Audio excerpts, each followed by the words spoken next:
Right, so there's a few more things to address with this cage bender. Obviously, I've shown that you need to add an additional one of these shaft collars.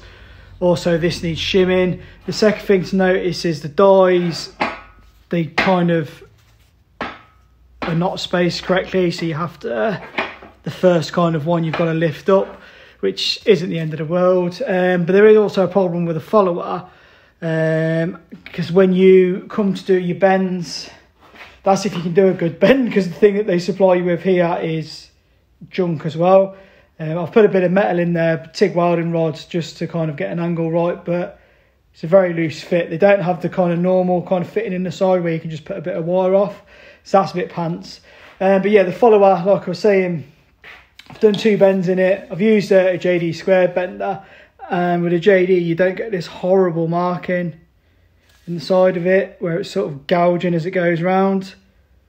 I don't know if you can pick it up in the video, but it's quite deep, to be fair. The second bend that's gone through, it's left a horrible marking all the way around it.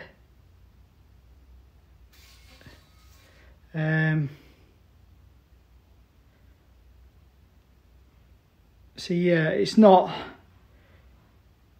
the best. And again, the custom service was junk when I kind of pointed out that the fact that these are all welded. I mean, this one's probably the best one I've got.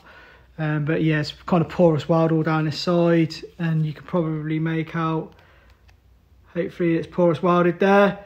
So yeah, when I've obviously contacted them about that, they've just said, oh, they'll put a note on it, and that was about it really. Didn't offer any kind of discount, didn't offer to replace the dies, which you kind of would assume companies would do. So yeah, it's a bit of pants really. Again, would not buy this bender if I had the choice, but it's too late to kind of send it back, so I'm kind of stuck with it making really ugly looking bends. So yeah, buy a better one.